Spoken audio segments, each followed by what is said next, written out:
Bonsoir à tous et bienvenue sur la philosophie de combat. Ce soir, Nietzsche en 5 minutes à peu près. Donc, la question qui traverse l'ensemble de l'œuvre de Nietzsche, selon moi, pourrait se résumer ainsi. Si les valeurs démocratiques triomphent durablement des valeurs aristocratiques, comment faire pour s'élever moralement? Donc voilà, si les valeurs démocratiques triomphent durablement des valeurs aristocratiques, comment faire pour s'élever moralement? Alors, faire attention avec Nietzsche. C'est quelqu'un qui a 180 de QI, qui est très intelligent. Il a écrit sur lui-même Ich bin Dynamite. Il a raison, la pensée de Nietzsche a un peu côté explosif. Et je vais essayer de vous la faire partager avec cette idée de si les valeurs démocratiques triomphent durablement des valeurs aristocratiques, comment faire pour s'élever moralement. Alors pour Nietzsche, il y a deux forces qui s'exercent dans le monde principalement, en tout cas au niveau des valeurs. C'est les forces actives et les forces réactives. Les forces actives, ce sont des forces qui se déploient dans le monde de manière autonome. Et face à ces forces qui se déploient dans le monde de manière autonome, on a des forces réactives qui réagissent à ces forces.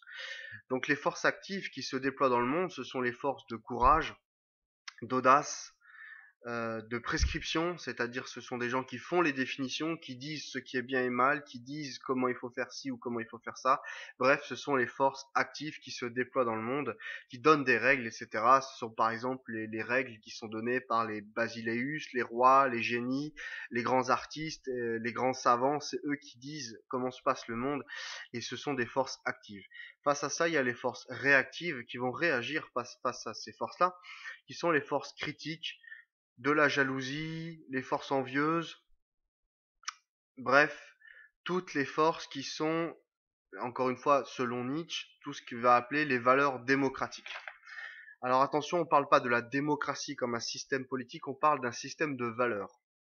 Donc, les valeurs démocratiques sont entraînées par une sorte d'égalitarisme abstrait, mais l'égalité est perçue par Nietzsche comme une force qui ramène le grandiose au moyen, le moyen au médiocre et le médiocre sous la tutelle de l'État. Donc il y a une impossibilité de s'élever moralement ou au niveau individuel, moral, artistique dans un monde démocratique, car le type même de personne avec un esprit démocratique, selon Nietzsche, ressemble à cela. L'esprit démocratique est complaisant, curieux et futile, bariolé et sans goût, sans grande ambition avec ses petits plaisirs pour le jour et ses petits plaisirs pour la nuit, satisfait de sa médiocrité tranquille et de son bonheur bovin. Le trait typique du goût démocratique est l'égalitarisme, qui peut être aussi appelé ressentiment contre la grandeur, qui lutte contre tout ce qui veut s'élever et considère que personne n'est mieux qu'une autre. Et donc entre ces forces actives et ces forces réactives, il y a un lien entre les deux, et ce lien il est très clair selon Nietzsche, c'est que historiquement, les premières forces forcément qui se déploient dans le monde sont des forces, on va dire, aristocratiques, des valeurs aristocratiques, d'audace, de courage, etc. Euh, et face à ces forces-là, il y a eu des forces du ressentiment qui sont levées contre elles, et ces forces du ressentiment se sont incarnées dans le christianisme. Donc pour lui, c'est le christianisme qui dit par exemple quelque chose comme les derniers seront les premiers. Ben, c'est une force du ressentiment qui va essayer de replacer les éléments démocratiques médiocres de la société en avant. Donc historiquement, le christianisme ayant gagné en Europe, ce sont les forces du ressentiment, ces forces-là qui ont gagné, et donc, comme c'est au niveau des valeurs, hein, les valeurs démocratiques triomphent durablement des valeurs aristocratiques, bah dans ce monde-là, comment est-ce qu'on fait quand même pour s'élever? Donc maintenant qu'on a dit qu'historiquement, c'est les valeurs démocratiques qui ont vaincu les valeurs aristocratiques, on va essayer d'expliquer plus en détail le rapport entre les deux. Alors, pour expliquer cela, je vais vous lire un petit passage de la généalogie de la morale.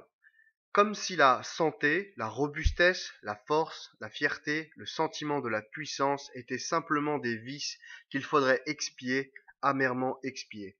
Car au fond, ils sont eux-mêmes, ce sont les gens qui ont du ressentiment, ils sont eux-mêmes prêts à faire expier, ils ont soif de jouer un rôle de bourreau. Parmi eux, il y a quantité de vindicatifs, déguisés en juges, ayant toujours à la bouche une bouche aux lèvres pincées, de la bave empoisonnée qu'ils appellent justice, et qu'ils sont toujours prêts à lancer sur tout ce qui n'a pas l'air mécontent, sur tout ce qui d'un cœur léger suit son chemin. Parmi eux, ne manque pas non plus cette répugnante espèce de gens vaniteux, avortons menteurs qui veulent représenter les belles âmes et lancer sur le marché drapé dans de la poésie et d'autres fioritures leur sensualité estropiée décorée du nom de pureté de cœur. C'est l'espèce des onanistes moraux qui se satisfont d'eux-mêmes, le désir des malades de représenter la supériorité sous une forme quelconque, leur instinct à découvrir des voies détournées conduisant à la tyrannie sur les hommes bien portants. On ne la trouve-t-on pas, ou ne la trouve-t-on pas cette aspiration des faibles, justement des plus faibles, vers la puissance? Donc les solutions finalement pour permettre, on va dire, aux forces aristocratiques de revenir en avant, les forces qui s'imposent, celles du génie, je dis, du grand artiste, etc. Pour que ces forces reviennent sur le devant de la scène et soient de nouveau prédictives, qu'elles donnent des règles, des lois, eh bien il faudrait... alors il y a deux solutions. Soit ça pourrait être par exemple des valeurs scientifiques. Ça c'est une bonne idée qu'exploite Nietzsche en disant, voilà, la Renaissance en Europe a été le moment où Descartes a pu dire je pense donc je suis. Eh ben, on pense souvent au jeu du cogito, etc. Mais lui, il voit ça totalement différemment. C'est enfin un homme qui dit je pense, je prescris, je donne des règles, etc. Donc, euh, c'est une valeur aristocratique. On pourrait la retrouver à la science et la science pourrait dire voilà, c'est comme ça que ça fonctionne. Le problème, c'est que pour Nietzsche, la science est par essence roturière ou démocratique parce que finalement la science va chercher l'universel et l'universel s'impose de la même manière à tout le monde. Donc si ça s'impose de la même manière à tout le monde, forcément ça peut pas être une valeur aristocratique. Alors une autre solution, ça pourrait être tout simplement la religion qui permet justement une élévation spirituelle, etc. Mais le souci, c'est que là, pourquoi ça ne fonctionne ça? C'est parce que ça ne fonctionne pas parce que la religion elle est basée sur une idée qu'il y a un arrière-monde et qu'il y aurait un paradis par exemple, et que le paradis serait meilleur que le monde réel. Et le problème, c'est que si le paradis est meilleur que le monde réel, ça veut dire qu'on juge le monde réel comme étant moins bien qu'un hypothétique paradis, et donc on a quelque part un ressentiment vis-à-vis du monde. Donc cette solution de la religion ne marche pas non plus parce qu'on est toujours dans le ressentiment.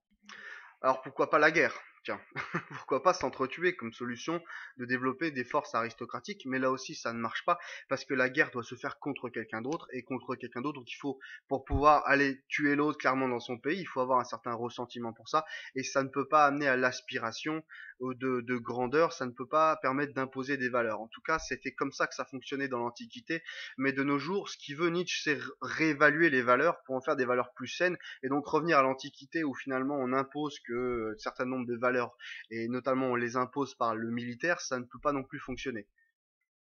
Alors la dernière solution, peut-être que ça pourrait être l'art. Mais l'art, c'est une solution en demi-teinte. Pourquoi est-ce que l'art peut être une solution? Parce que dans l'art, il y a comment dirais-je, il y a ce moment dans l'art où tout dérape, tout devient un peu loufoque, un peu dingue, un peu trop joyeux, un peu excessif. Vous voyez, il y a cette partie de l'art qui est extrêmement structurée, euh, qui serait le côté apollinien de l'art, où les choses sont extrêmement structurées, la façon d'écrire, la façon de filmer, la façon d'écrire un livre, très très structuré, etc. Et puis il y a le côté dionysiaque. Le côté dionysiaque, c'est le côté de la fête, de l'excès, de la joie, etc. Et ce côté dionysiaque peut être un moment de folie qui permet justement l'élévation morale à un niveau aristocratique où, par cet excès de folie, on finit par imposer de nouvelles valeurs, un peu comme un Freud qui, défoncé à la cocaïne, nous invente une nouvelle science qu'on appelle la psychanalyse. Ben, ça peut être une façon de faire, pourquoi pas. Est-ce que finalement l'ordre a un sens pour créer de nouvelles valeurs? On n'en est pas sûr. Donc l'art peut fonctionner par exemple, mais euh, ça fonctionne, mais c'est un peu en demi-teinte. Par exemple, prenez un ami du grand ami de Nietzsche qui s'appelle Richard Wagner, et Richard Wagner, eh bien, il crée la trilogie wagnérienne, qui est un opéra très lourd, mais en même temps très puissant, très tragique comme ça, avec vraiment des rôles un peu, des drames, etc. Bon bref. Eh ben, quand on regarde l'œuvre, on se dit, oh là là, c'est un grand artiste, il impose de nouvelles valeurs, une vision allemande comment dirais-je, de l'opéra, etc. Et puis, pourquoi pas, c'est génial, il s'impose. Mais en même temps, quand on regarde l'homme, on se rend compte qu'il est antisémite. Et pourquoi ça pose un problème pour Nietzsche? Parce que l'antisémitisme est une valeur du ressentiment. Donc ça peut pas coller quelque part. Enfin, à côté, on a le moment génial de l'artiste, et puis de l'autre, on a son côté un peu médiocre en tant qu'homme. Donc l'art n'est pas toujours, ne fonctionne pas toujours. Et puis il va prendre cet exemple qui est franchement hilarant, mais c'est drôle, c'est vrai. Il dit, regardez la tragédie grecque par exemple. Au début, on a des grands drames, on a des punitions sévères, on a voilà, par exemple, prenez des, des histoires avec Antigone, etc., où on interdit, on impose à volonté, non, tu enterreras pas ton frère, alors que dans la Grèce antique, ne pas enterrer les morts, c'est vraiment la fin du monde. Et puis on a cette Antigone qui dit non, moi je veux enterrer mes morts, enfin comme un bon grec le ferait. Et on a vraiment cette tension où on a le Oedipe qui se crève les yeux, qui a couché avec sa mère. Enfin, on a vraiment des histoires complètement dingues. Et puis on arrive à Eurydice où finalement on parle de la vie quotidienne, quoi. On parle de chiffon. Et puis finalement la tragédie a aussi son côté décadent. Donc même ce qui est le plus génial dans l'art n'est pas forcément toujours une solution pour trouver des valeurs aristocratiques. Donc, malheureusement, pour finir cette intervention, je vais avoir un peu de mal parce qu'il nous manque un livre à Nietzsche, et ce livre, ce serait éventuellement appelé La volonté de puissance.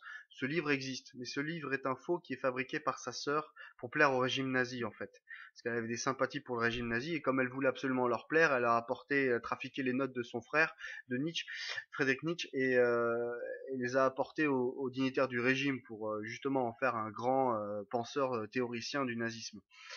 Donc, le dernier livre de Nietzsche n'existe pas, un livre qui nous aurait prescrit la manière dont il faut sainement prescrire le monde. Donc on peut que se fier au grand ouvrage de Nietzsche qui est Ainsi parlait Zarathustra.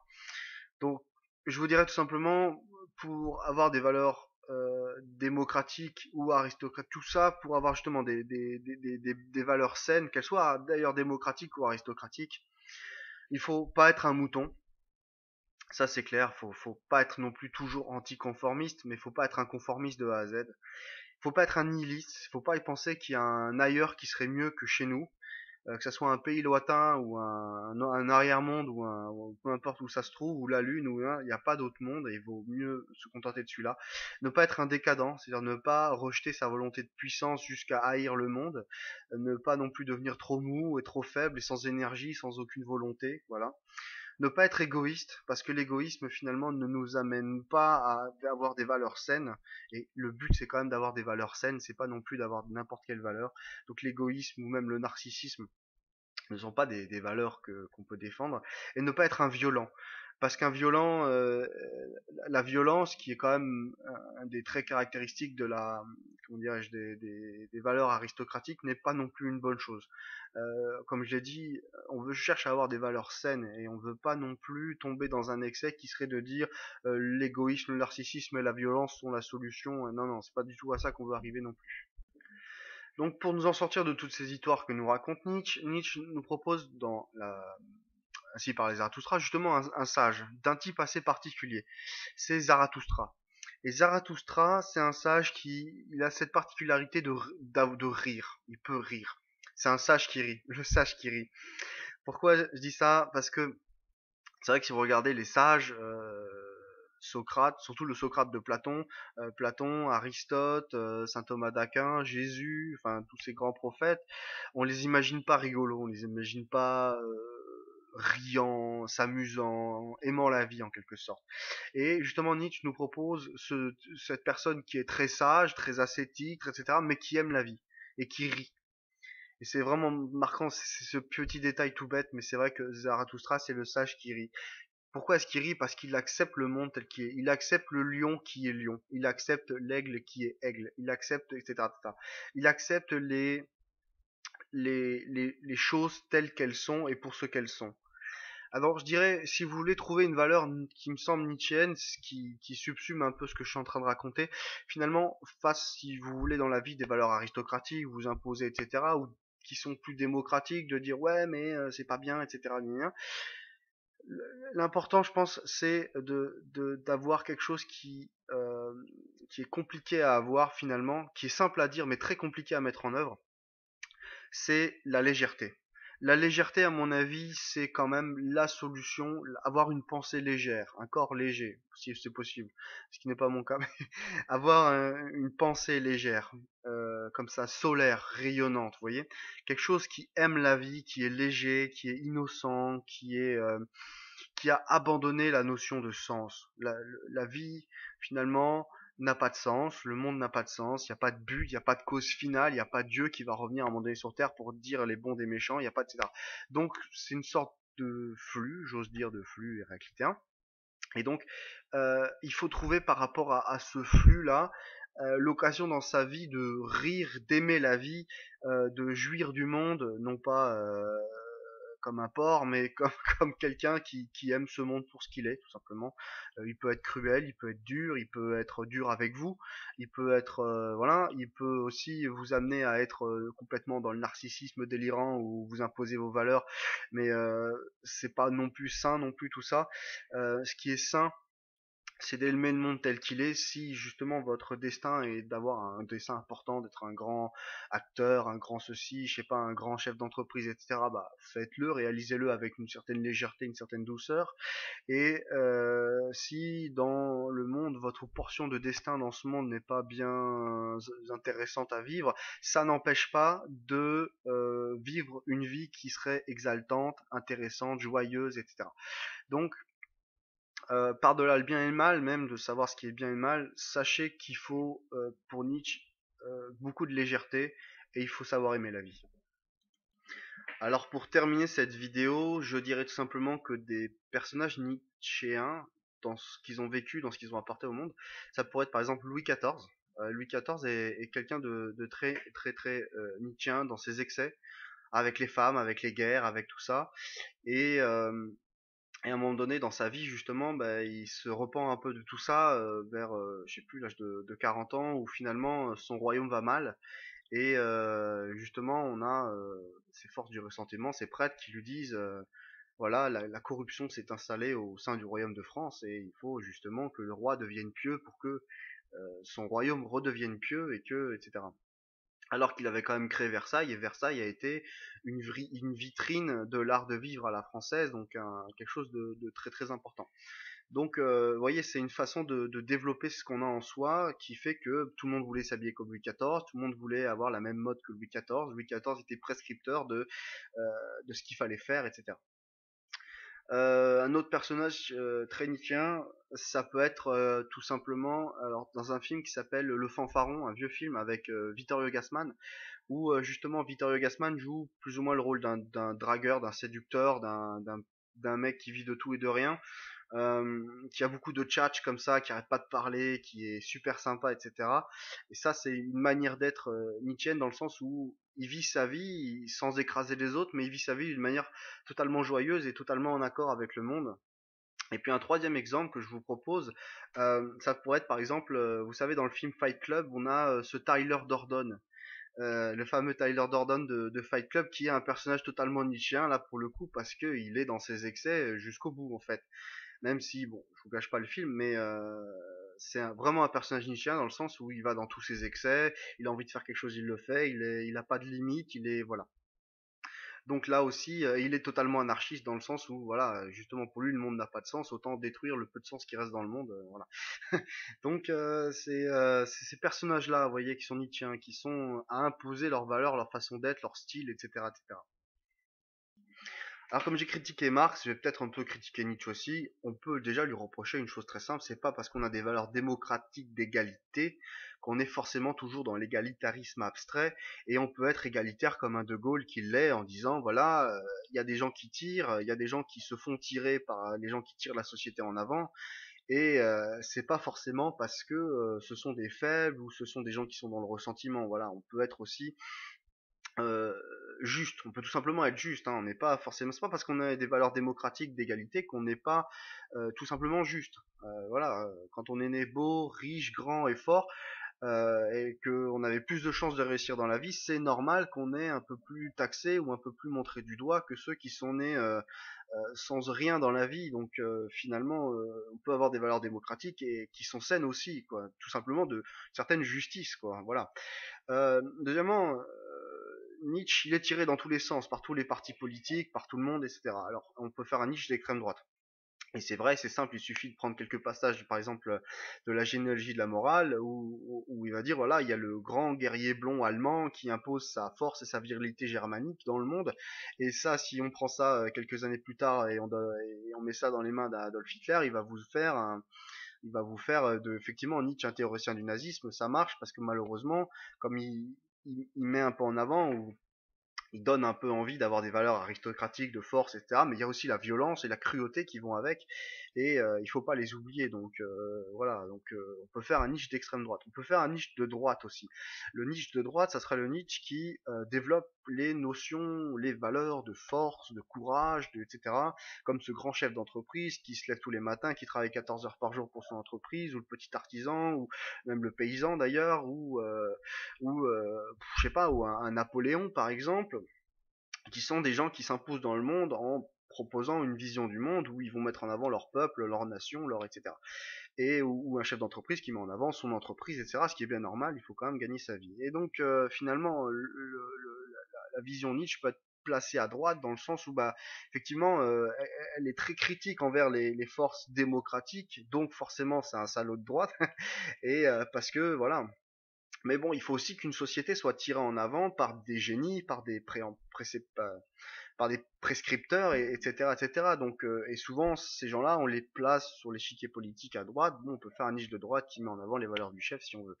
On peut aussi faire un niche de gauche, et c'est assez facile aussi, parce que Nietzsche sera à gauche dans le sens où, bah, si on suit correctement la théorie du marxisme qui veut qu'il faudrait libérer suffisamment de temps de travail pour permettre à l'ouvrier de faire quoi? Pendant son temps libre, on va faire quoi concrètement? Bah, si on n'a pas une valeur aristocratique qui permet de dire je veux être un grand compositeur, un grand sportif, un grand ceci, un grand cela, eh bien, on n'a pas à un moment donné cette valeur qui va nous tirer en avant, on va devenir le propre moteur de soi-même.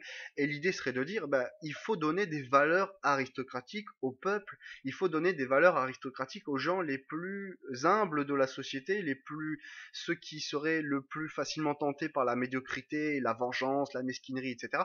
On peut aussi leur donner des valeurs aristocratiques, la fierté, etc., etc. Et ça aussi c'est possible. Et d'ailleurs de nos jours c'est très très vrai ça, parce que je donne tout simplement un exemple que je connais un petit peu. Quand on n'est pas beau, comment on fait pour séduire des filles? Il existe forcément, on a cette image qu'il faut être beau pour séduire les filles, parce que etc. Mais c'est tout à fait faux, parce que je vais vous donner une valeur aristocratique qui serait celle du charme par exemple, ou de la séduction, ou carrément de la drague, pourquoi pas. Mais celle du charme, le charme d'une personne, vous avez souvent vu dans votre vie des gens qui sont physiquement pas spécialement très beaux. Par contre, quand on voit la fille avec laquelle ils sont, elle est magnifique, pétillante, joyeuse, belle, tout ce que vous voulez. Et ben finalement, il y a des valeurs qu'on peut cultiver en soi, comme la discipline, le charme, etc. Et toutes ces choses-là, on peut le développer de façon à aussi imposer, même si on n'a pas grand-chose au départ, même si on n'est pas spécialement beau, c'est pas spécialement riche, etc. On peut développer un certain nombre de saines valeurs, comme peut-être celle du travail, même si Nietzsche serait pas d'accord avec moi, mais du travail, de sur soi par exemple, ou du développement personnel, qui là pour le coup permettent justement à n'importe qui, de simple, d'humble, qui n'a pas un bout de destin très intéressant à vivre, mais de quand même réussir à avoir une vie très très passionnante et très très intéressante. Donc on peut aussi faire un niche de gauche en disant mais les valeurs aristocratiques ne sont pas limitées à un certain nombre ou un certain type de personnes. Elles sont pour tout le monde. Tous ceux qui auraient ceux qui auraient quelque chose d'un peu génial à donner au monde, ils peuvent le faire. Et prendre un exemple, Léo Ferré par exemple. Léo Ferré, c'était un pauvre, c'était rien du tout, mais c'est quand il a eu un coup de chance de pouvoir chanter, réciter quelques poésies, on s'est dit mais ce mec-là est génial, et puis on l'a mis en avant. Pareil pour des tas de chanteurs, des tas d'acteurs qui sont personnes à la base. Mais à un moment donné, on peut aussi dire au peuple d'une manière générale, mais vous pouvez vous aussi avoir des valeurs aristocratiques et réussir dans une société, etc., etc. Donc au niveau des valeurs, vous voyez, c'est bien plus complexe, et que bon. Mais Nietzsche a raison, à mon avis, il a raison quand même de dire attention, le ressentiment. Une fois qu'on est dans le ressentiment, on est toujours à critiquer tout le monde, et on a une vie qui est un peu terne, un peu pénible, et qu'est-ce qu'on fait? Justement, pour la rendre plus intéressante, on va critiquer ceux qui essayent dans la vie de réussir. Donc il a raison de pointer ça du doigt. C'est un grand signe de mauvaise santé que de faire ça dans sa propre vie. Par contre, d'essayer de développer son existence pour qu'elle devienne intéressante, même si on n'avait rien au départ, là, il y a quand même un champ qu'on appelle aujourd'hui le développement personnel, mais qui est immense et qui est ouvert à tous. Donc, vous voyez, on peut faire un niche comme on veut, à droite, gauche, au milieu, au centre, à l'ouest, et c'est pour ça que le nietzschéisme, quand on va dans sa totalité, on se rend compte qu'on a affaire à une grande pensée et une pensée finalement de la grande santé. Mais de la grande santé de quoi? Je pense que finalement c'est la grande santé de son âme, vous voyez? Et c'est pour ça que finalement Nietzsche est aussi sage, c'est parce que au-delà des politiques partisanes ou des visions du monde, on peut se dire, mais la grande santé dans ma vie, si je veux avoir une vie qui est en grande santé, même si on est malade, on peut quand même avoir une âme en grande santé qui serait désireuse de vivre, d'apprendre, de connaître, etc., etc. Et donc, finalement, un peu de nietzschéisme dans l'existence, un peu cette volonté de se dépasser soi-même, c'est aussi important. Il était quand même bien heureux qu'un certain Friedrich Nietzsche nous montre tout ça d'une façon aussi claire, limpide, pour peut-être que nous puissions demain trouver nous aussi nos propres valeurs, sans toujours empiéter sur celles des autres forcément, mais trouver nos propres valeurs pour avoir une vie, quoi qu'il arrive, très intéressante.